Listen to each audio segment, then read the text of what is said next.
The Republican Zone is brought to you by Drew Murray, a modern view from the Republican lens, covering local and national news, understanding that one size doesn't fit all when it comes to politics.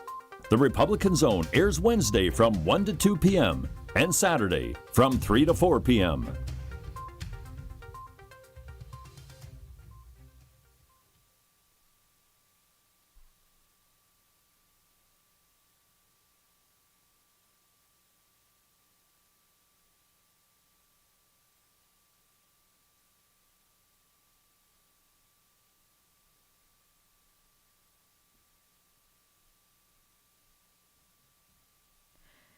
Thank you, and you have just joined the Republican Zone. Your host is Drew Murray. He's on his way. This is Leslie Acosta, from the host from Voices of Change, and he actually finally got here, but I wanted to do the quick introduction because he was running a little late in traffic, but we're here. And Al Schmidt, our guest today, is Al Schmidt. He is on the Zoom currently now, but before we get into the show, let's talk a little bit about Drew. I know that you were running a little late there, but you're here. Wow, I am here. The mystery of my missing keys was solved. Our cat knocked him off the table. Oh, there you go. So the swept him underneath the door to the garage, and right. So I had to use my spare. I literally ran here. Sorry, Al. Al, sorry, but you know what? We're on air. We're live currently. At least you made it.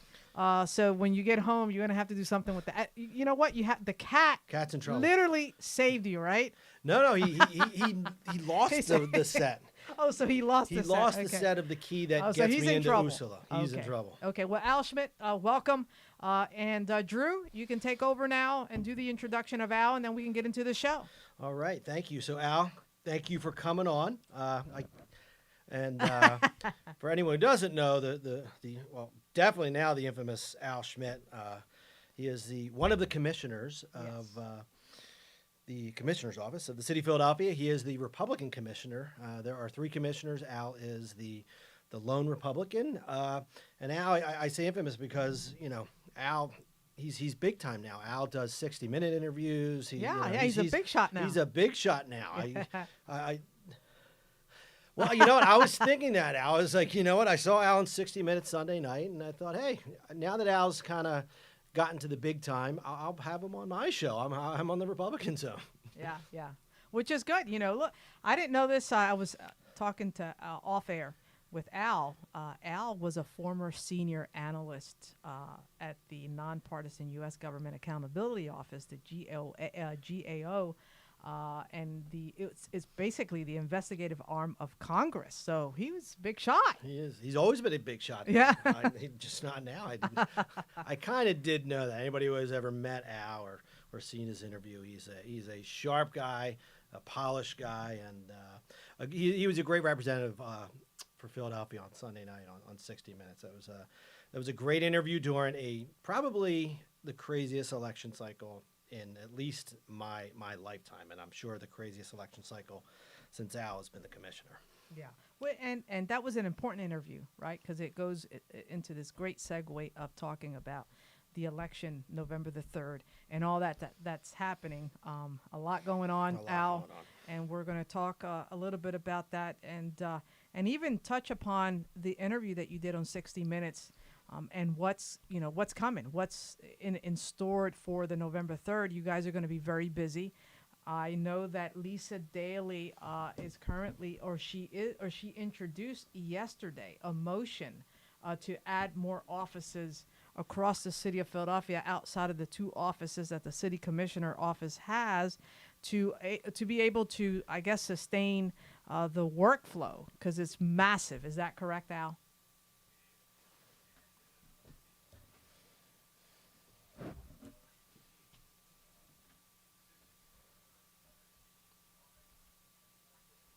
Hundreds of city employees from the departments helping us out with our effort. We have taken over a really significant amount of space in the Pennsylvania Convention Center as a base of operations there. This will be a historic election, probably the most challenging election that Philadelphia has ever had. Sure. Do we know, Al, when, for those who did apply for mail-ins, Has the ballot? I know there was an issue with some litigation with the Green Party. Have the ballots been finalized yet? And do we know when the first ballots will be mailed to those who? Yeah, that's a really important thing for people to keep their eye on. So up until a couple of days ago, there was a Democratic challenge to the Green Party candidates appearing on the ballot. The Pennsylvania Supreme Court ruled the other day to knock the Green Party candidates off the ballot. Once that happened, we were able to move forward with certifying the ballot, getting it off to the printer, and then they will have begun printing those ballots. Oh, okay. So on the ballot issues of the ballot, let me just talk about this real quick, Drew, because I think this is important to get out to the public square.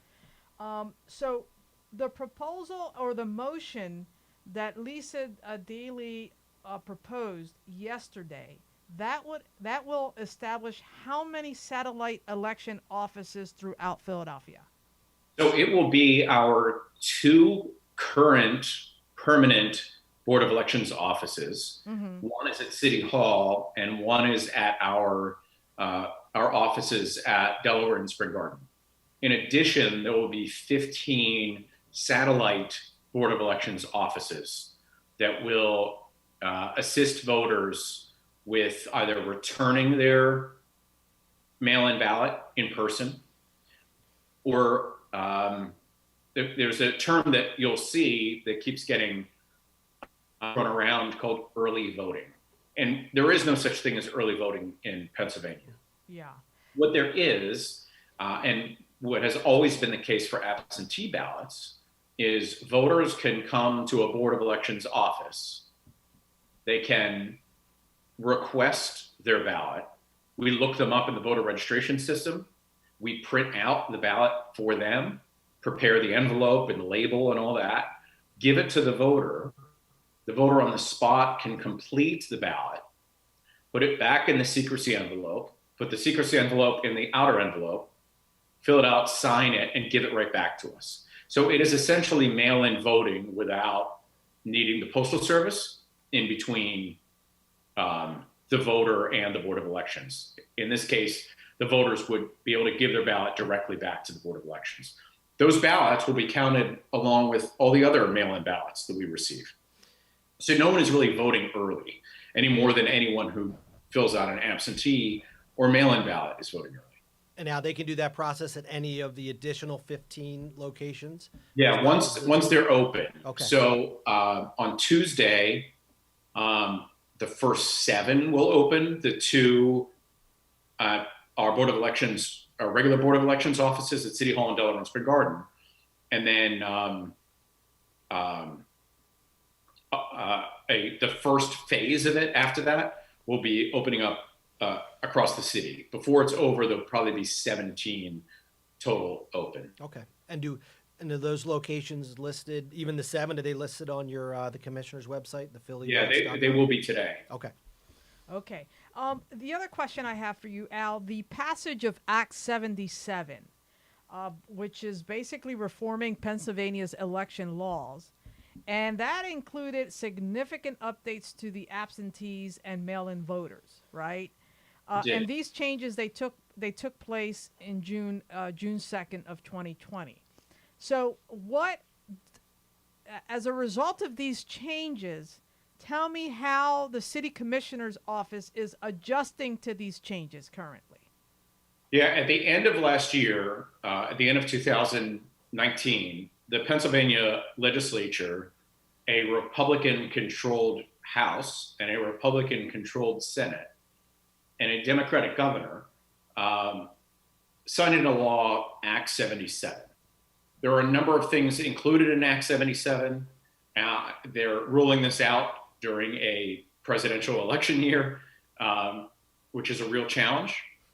But a couple of the things include essentially what used to be referred to as no excuse absentee ballot voting. So we now use the term mail-in voting. So a registered voter can request a mail-in ballot. We would mail their ballot to them. They'd fill it out and mail it back to us, and then it would be counted starting on election day moving forward until all the votes are counted. That was a big change. Another big change was that this will be the first election where voters can no longer vote straight party, or there isn't a straight party option on the ballot or on the voting machine. In the past, you used to be able to just do a straight ticket. Now you can obviously vote for you can vote for whatever candidates you want. You could vote for all the candidates for one party, certainly, but there isn't a straight ticket button anymore or option on the mail-in ballots. That's another big change. Another big change was the voter registration deadline used to be a month before Election Day, 30 days before Election Day, and now it's 15 days before Election Day. So all of these changes have put a real strain on the Philadelphia Board of Elections and Board of Elections across the Commonwealth. We are now essentially preparing for two elections at the same time. An in-person election at the polling place on Election Day with 1,703 divisions voting across the city, as well as mail-in voting going on at the same time. During a pandemic. During a pandemic. With new voting machines that the Commonwealth required us to acquire before this election cycle, and new election laws. So we have a sort of constellation of factors making this all very complicated, but hopefully easier for voters to cast their vote. Well, let me ask you this, and Drew, you will chime in on this, because on July 30th, President Trump tweeted that the universal mail-in voting, not absentee voting, that this will be the most inaccurate and fraudulent election in history. Now, I have to push back on that a little bit. Obviously, he tweets it, but you responded to that.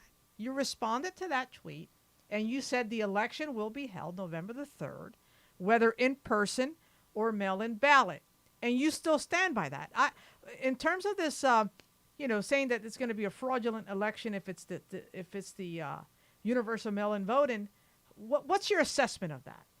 So there's a couple of things that I would like to say about that. So our response was related to some chatter that Election Day was going to be postponed to some other date in the future. And we don't ever want voters to be confused. We want voters to be informed. Mm-hmm. So our response was Election Day is going to be November 3rd in Pennsylvania. Right. To make sure there was no question out there about when Election Day was going to be. The president's tweet, and there have been, I think, several, related to mail-in voting. Mail-in voting is done differently in a number of different states. Some states mail every single registered voter a ballot. Other states mail every single registered voter an application to apply. In our state, Pennsylvania, voters have to apply for a mail-in ballot. Mm-hmm. So the Board of Elections isn't just sending out, we have about 1.1 million registered voters in Philadelphia. We're not just sending out 1.1 million mail-in ballots. Voters have to request mail-in ballots, provide their information, whether it's last four of social security number or driver's license number when applying online, and then we mail out a ballot to them. So I think some of his comments are in reference to states that mail out a ballot to every registered voter. But those states also have different laws governing voter registration rolls. Pennsylvania is very forgiving when it comes to keeping those voter registration rolls, when it comes to keeping voters on those voter registration rolls. So if you move from here to Camden, New Jersey, and you don't contact the Board of Elections, which no normal person really thinks to do, you would remain on our rolls for 7 years before your voter registration is canceled. That means that you have to miss 14 elections in a row before your registration is canceled in Pennsylvania. So it's not the best combination to have voter rolls that, really want to make sure that Board of Elections never purge eligible registered voters who are still active, and mail-in voting. In our case, voters have to request those ballots to receive them. Now, is there, let's say this person who moved to Camden registers in Camden, does the state of New Jersey, for example, then notify the state of Pennsylvania of? They don't. They don't. So if you move from Philadelphia to Bucks County and you register to vote in Bucks County, another county in the Commonwealth of Pennsylvania, that our voter registration system is a statewide system. So we'll be notified that Al Schmidt moved to Bucks County and registered there, thereby canceling his registration in Philadelphia. If you move outside of the state, there's no such mechanism. There is a consortium of states that share this information. It doesn't include all the states. It's only some of the states. It doesn't include, frankly, the states that we really want. We would want New Jersey, we would want Florida, we'd want New York, we'd want a couple others to be in this information sharing agreement, but they're not. So while there are a number of states that are, and then they do a data matching between registered voters in Pennsylvania and registered voters in that state to determine if someone has registered elsewhere and has the same, name, birthday, last four of social. And then it always requires us to check, because when you're talking about, hundreds of millions of people, believe it or not, there's another Al Schmidt out there in Nebraska who was born the same day that I was born, the same year that I was born, who might even have the last four of your social security number. Mm-hmm. So it always requires an additional check before we cancel that voter. Sure. So theoretically, then someone could move and vote twice, because you're not, meaning the Philadelphia Commissioner's office isn't notified. And if you move to Camden, he theoretically can register in Camden in time to vote twice. Is that? Yeah, you would be committing voter fraud. Yes, but it is. So maybe the president is right, Leslie. Maybe he's right a little bit. I know. I gotta keep Leslie in check sometimes. I mean, you mentioned something. There was an interview that you did with a young lady. I can't recall her name. I know it was here in Philadelphia, and she was, talking about voter fraud, and she mentioned this issue of immigrants voting. Registering to vote and voting. And so, but you mentioned, and you kind of counteracted that and said, well, there's very few cases that we have found that to occur. So it's not that we're validating what Trump is saying. I'm saying that that I think this is an issue across the United States that has happened. Tell me how are you guys in terms of your data, right? I think your data has to match the data of the federal government to ensure this stuff is not happening. How are you guys correlating efforts between the federal government and the city of Philadelphia to ensure that is not happening? So our office works closely with the Philadelphia District Attorney's Office, with the Attorney General's Office, and with the U.S. Attorney's Office. So since I got elected in 2011, starting in 2012, we began referring cases for further investigation and, if warranted, prosecution related to voter fraud in Philadelphia. We've had almost now, it's just shy of 24 cases where there have been indictments and guilty pleas for voter fraud or election fraud. Most of those involve election boards, more conspicuously election boards, adding votes at the end of the day. And we identify those cases where we see evidence that they've done so. We've referred them to law enforcement. Law enforcement has investigated and indicted those cases and have resulted in guilty pleas for voter fraud or election fraud.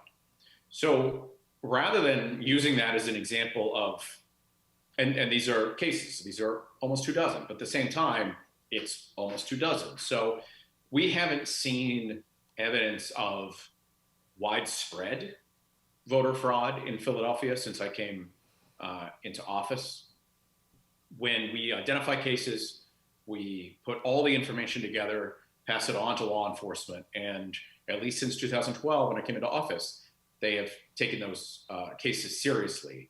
And those nearly 24 cases are all of the cases for essentially the past 30 years. So it is something we take seriously. And rather than undermining confidence in the system, it should be an indication that you should have confidence in the system, because when people commit voter fraud, we identify it, we refer it to law enforcement, and they are, if there's evidence, prosecuted. Yeah, but I don't think, I mean, in my estimation, Al, I don't see that happening too much here in the city of Philadelphia. Drew, what would you say about that? No, I trust. I don't think there's much voter fraud in the city of Philadelphia from that standpoint, and we're talking specifically about mail-in ballots. Yeah, and I don't foresee any issue there. But one of the reasons I don't foresee an issue there, obviously I trust Al, I trust Lisa, I trust Omar. They've been preparing for this mail-in process since Act 77 was passed, right? So they've had, and I'm sure, Al, you've been working your tails off trying to figure this out. My fear would be some of these states who are talking about going to a mail-in process because of the pandemic, who are going to just have to do it very quickly, that I don't know if we can trust if any states do go to a full mail-in system when they have not done it before. Many states have already done it, but those states that have not done it before, how are they going to do this in a few months? And that would be my fear of voter fraud in those states, that they haven't prepared for this. Yeah, it's a challenge. It's a massive challenge, I think, across the board, Al. Hopefully, you guys will be able to handle and sustain this massive amount of work. And I know that you guys are even short-staffed to be able to manage all of this. So, in your estimation, how do you think this is going to go November the 3rd?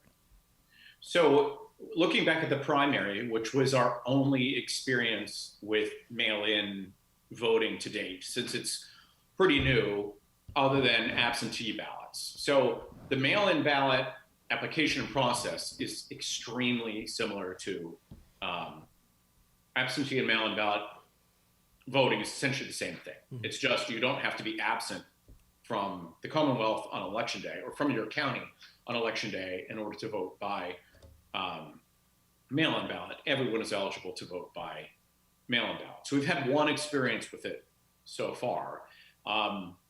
In that case, in the primary, we had about 175,000 voters vote by mail-in ballot. And we also had about 175,000 voters vote in person at the polls on election day. So about half of our voters cast their vote by mail and half cast their vote in person. Turnout in the general election is going to be a lot higher. So instead of 300 and some thousand voters voting, it'll be 600 some thousand voters voting. So if half of our voters vote by mail this time, that'll be more than 300,000 mail-in ballots for us to count and process in Philadelphia. And the numbers you're seeing now, what are you at? Are you at 225,000 now? No, we hit 275,000 applications last week and are closing in on 300,000 applications with more than a month left. So it could be a lot more than 300. A lot more, yeah. Yeah, wow. Yeah, I expect it'll definitely exceed 300,000. It might be 350 or 375, but not everyone who receives a mail-in ballot returns it to us. So some people will receive a mail-in ballot and just not vote.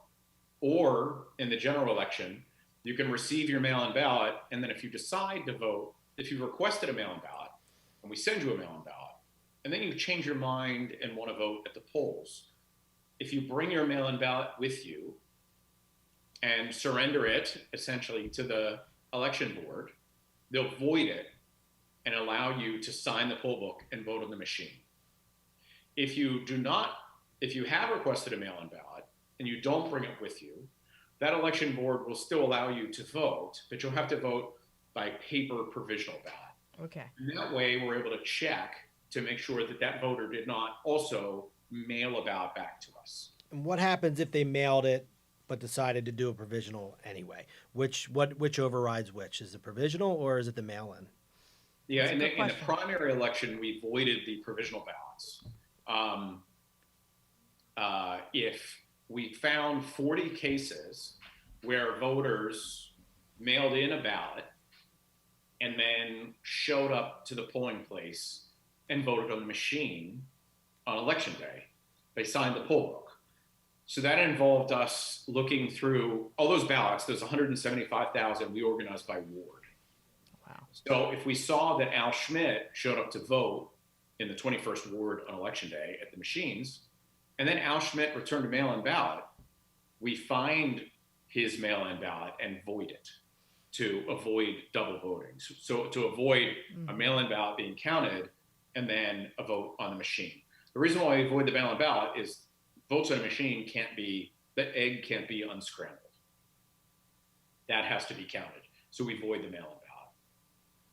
And what if it's a provisional? The paper provisional, if that somehow happened. You mean if they voted in person and, they voted by mail and voted by provisional? Exactly. Yeah, someone tried to vote twice. Yeah, if the mail-in ballot is received and counted, we void the provisional ballot. Okay. Okay. Yeah. And that's part of the frustration, right? Because there's a real disconnect right now between the perception of when you know the outcome and when the votes are counted and the reality of when votes are actually counted. So voters are used to feeling like they know the results on election night, except for very close elections. Mm-hmm. And in those close elections, all of a sudden cameras descend on us, lawyers descend on us. Right. And they see us kind of going through absentee ballots in the past. So in a presidential election in the past, we probably received 15,000 absentee ballots, let's say, because you had to be absent from the county or physically incapacitated to vote by, or unable to make it to the polls to vote by absentee ballot. Yeah. In this case, everyone is eligible. Mm-hmm. So we have to go through and organize what'll be 300,000 plus mail-in ballots. Yeah. At the next segment, when we take this break, Drew, I want to talk about the challenges that we have with these voting machines, in-person voting, especially for the Hispanic community, where you have an older population, difficult for them sometimes with the older machines to even vote. Now with these new machines where it's all electronic, the challenges there and what the city commissioner's office is currently doing to ensure that no one is disenfranchised and that the Latino community, they have access to be able to vote and that they can do it in their language. When we come back, Drew, let's talk about that. And let's also talk about the funding that Lisa Daly was trying to request to be able to manage all of this stuff that you're talking about, even counting all these absentee ballots that you guys are going to be receiving, are receiving currently to count, and whether or not the state provided this funding. I think there was a certain amount, it was an excessive amount of money that was requested from the city commissioner's office to be able to sustain and manage the resources that you guys are going to need to have an effective election. So, Drew? So we'll take a quick break. You're listening to Usula Radio and the Republican Zone. I came out in the 11th grade. Nobody was embracing you. The kids were cruel. It was very difficult to be gay. Not completing high school is more of a social thing than it was an academic thing. And even though all these years have passed, I still had that longing to have my diploma. I have a mentor, Maria, and she convinced me to continue my education.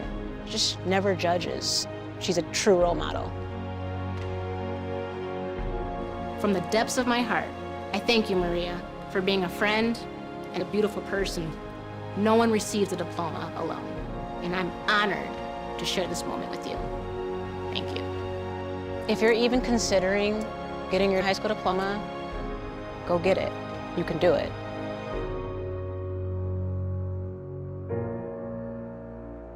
Find free adult education classes near you at finishyourdiploma.org.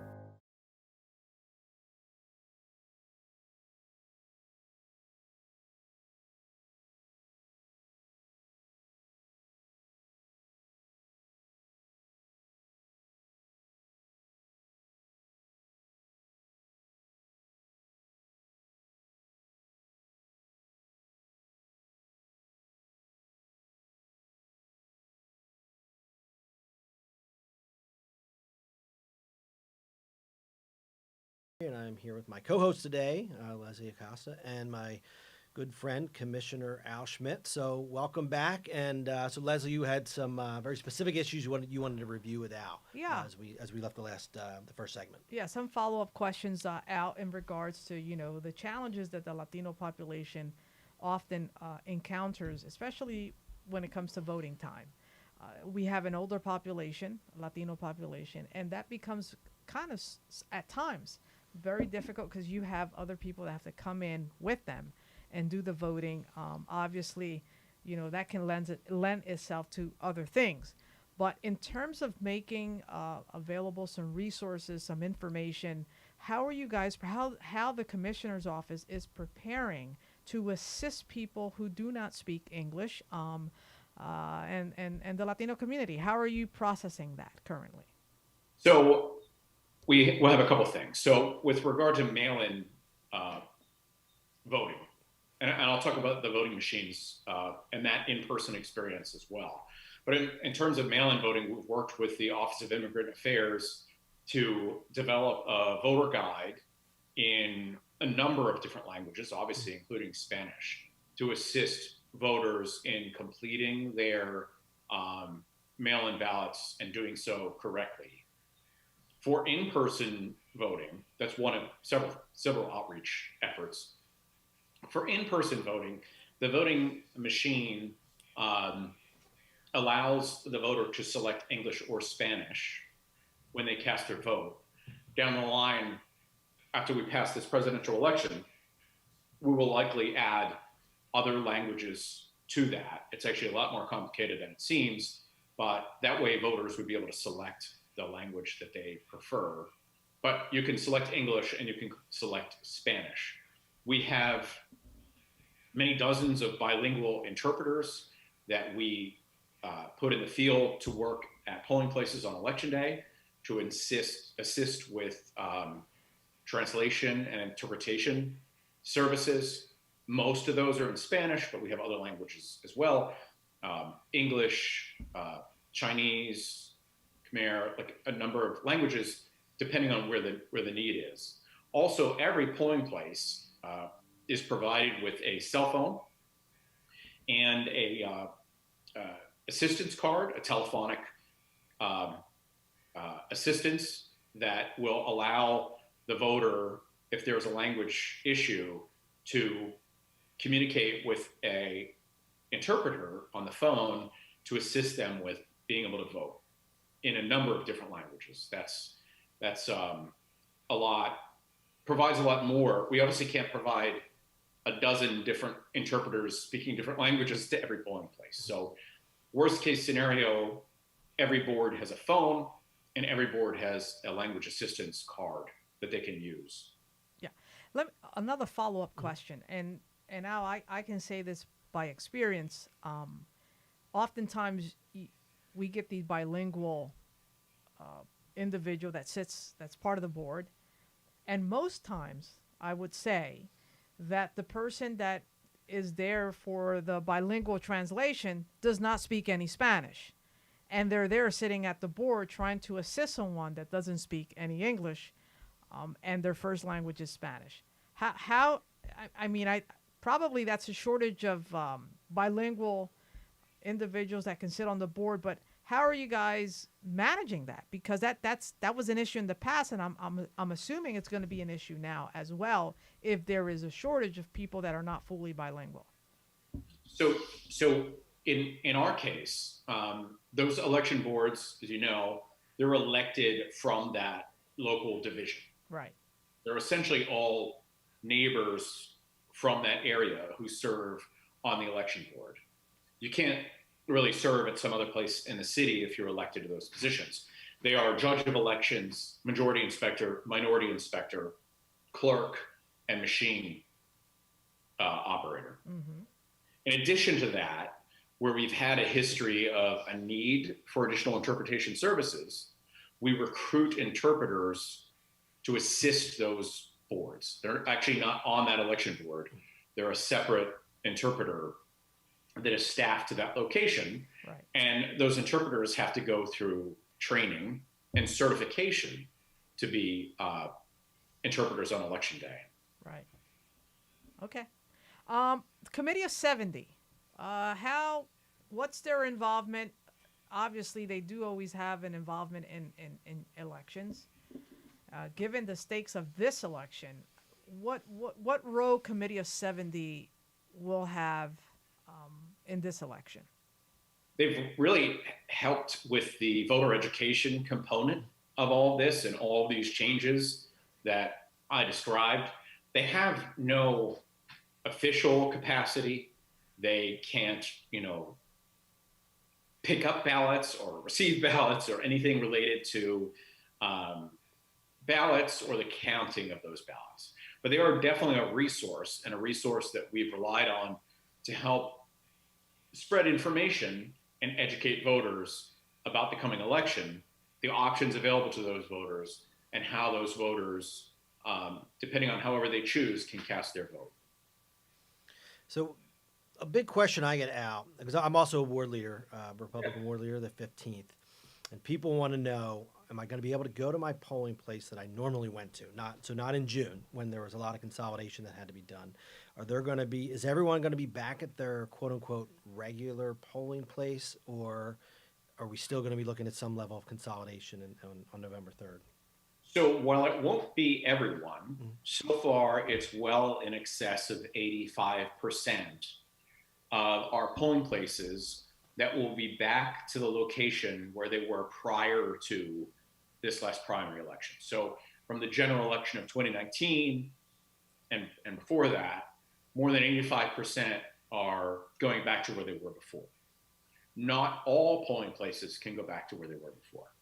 Some were at senior centers and nursing homes. Some were at firehouses and other locations that we can't use this election because of the COVID-19 situation.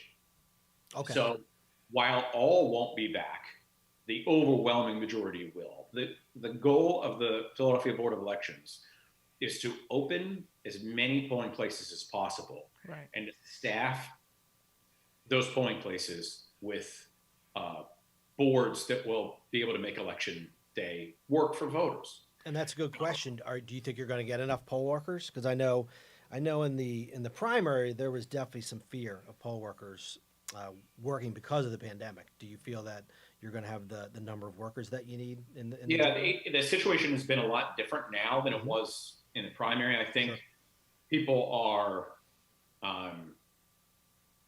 there's a lot more clarity and a lot more time, a lot more runway for us to put the pieces in place. So in the primary, we weren't just losing the senior centers and the firehouses.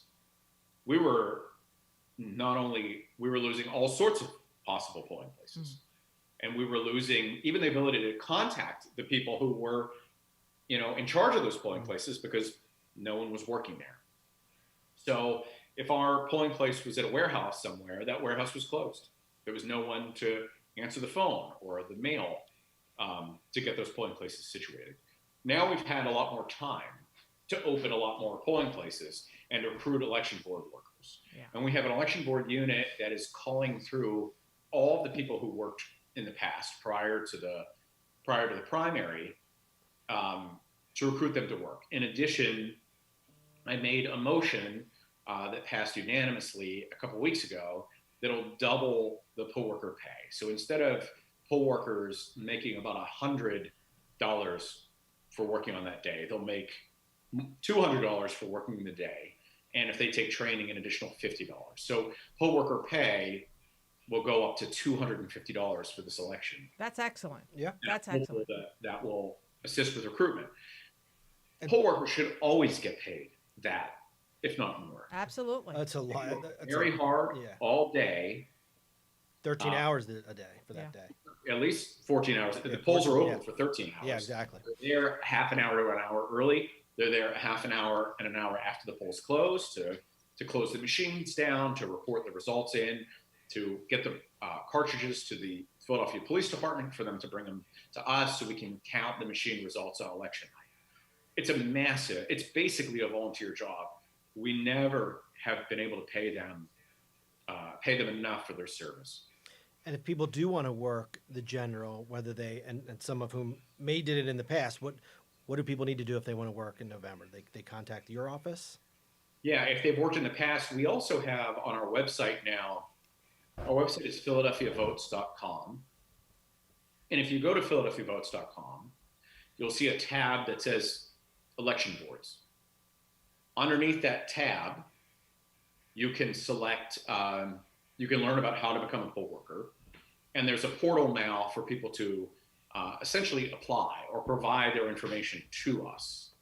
Not everyone who provides that information will necessarily be contacted because we're talking about many, many thousands of people. We have, like I mentioned, 1,703 divisions in the city or precincts. We have typically in excess of 8,000 people working on election day across the city. Wow. So if that board is full, we won't need additional people. Yeah. If we do have vacancies, we will reach out to those people and try to place them. The Pennsylvania Election Code is fairly unforgiving in terms of where people can work on their local board. In the final days before the election, the city commissioners are able to appoint people wherever we want. Now, is there additional training that the workers have to do for this specific election that could be related to the pandemic? Is anything there that needs to be done, or is it? That's a good question. So one thing that was a real challenge for us in the primary was when we train election board workers, we typically post and mail out a schedule, a seminar schedule that says on this date, every hour on the hour, you can attend training to learn about being an election board worker. And there's a little pay kind of stipend associated with attending that training, because we can't force people to attend training, but we can incentivize them attending training. So that's how we normally did it in the past. And it would be at such and such school, and we might have 10 people show up for a seminar or 100 people show up for a seminar. So we can't do that anymore. So all the training now will take place in two ways. One, we're calling through the election board workers and arranging kind of small group training. So we don't have 100 people show up to a classroom at a high school. We have 20 people showing up to a classroom in a high school. We also are putting together an online training module so that election board workers, if they choose, can also participate in training online. We've posted our election board guide, our whole training PowerPoint presentation, and all those materials as well. Okay, let's talk about important dates for voting. Sure. I think that's important, Al.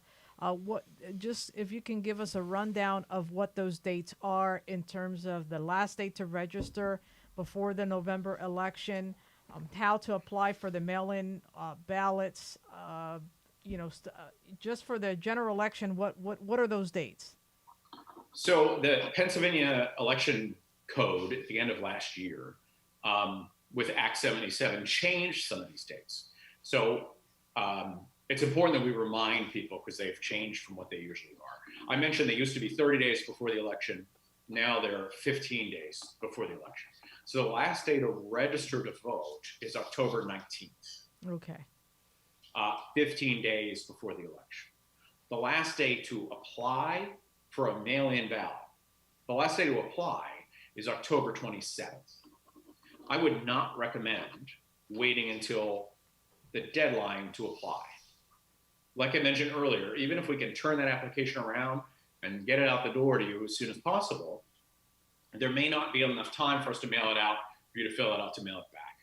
There might be enough time for us to mail it out and you to get it and drop it at a Dropbox location at one of our satellite Board of Elections offices or at City Hall, but there won't be enough time possibly to mail it back. So it's important, if I can convey one thing to your listeners, is that if they want to vote by mail, and it's their decision to vote in person or vote by mail, if they want to vote by mail, they should apply as soon as possible. When they get the ballot from us, they shouldn't rush to fill it out. But if they know who they're voting for, they should fill out the ballot as soon as they get it and mail it back to us as soon as they can. The more ballots we receive back, the earlier we receive ballots back, the quicker the counting can go starting on election day. We can't count ballots before election day. It only starts on election day. That's a good point, yeah. So the sooner people apply, the sooner they get them. And the sooner they get them, the sooner we get them back. What can you do once you receive the ballots? Because it says, you have the secrecy envelope. I don't think you can open those until election day, but can you prepare? Because you had said you divide them into the wards. Can you do things like prepare them so you're... When the ballots come in, we scan when the envelopes that the ballots are in come in, we scan a barcode on the outer envelope. And that barcode updates the voter registration record of that voter. So it shows Al Schmidt, cast his vote by mail-in ballot. If Al Schmidt or a voter uses their email address when they apply or provides their email address when they apply, they receive an email notification from Pennsylvania Department of State saying, hey, we got your ballot, just so you know. And that's the extent of organizing by ward. That's the extent of what we can do prior to election day. There has been some legislation in Harrisburg being batted around that's very frustrating. Yeah. That, the Republicans so far have been okay with boards of elections beginning to open the outer envelopes 3 days, starting 3 days before election day. That way we can report on election day, as many votes as we can. Mm-hmm. The Democrats wanted much more time. They wanted a couple of weeks. And it seems like, obviously, this is some way that legislation works. One side wants 3 days, one side wants more than 3 days. So in the end, we'll end up with neither of those. We will not be able to begin opening envelopes until election day. Okay.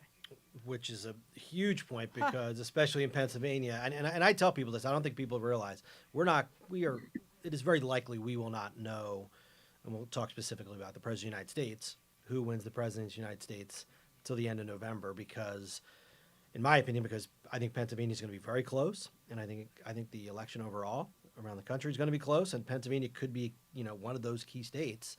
So we may not know until December, and this country is it's going to be on edge to say the least. And now they're going to be looking at you. They're going to say, Al Schmidt, we're going to be looking at you. What's going on now? We want to know Al, these get votes. ready. Yes. Get ready, Al. You're going to be on 60 Minutes again. I stopped sleeping, many weeks ago. Now I can imagine. Yeah. I mean, because in the primary it took you, it was about 3 weeks to get them all counted. Every election takes 20 days. Okay.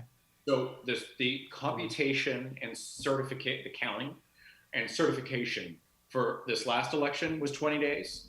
The election before that was 20 days. Before that was 20 days. It's just normally no one's paying attention.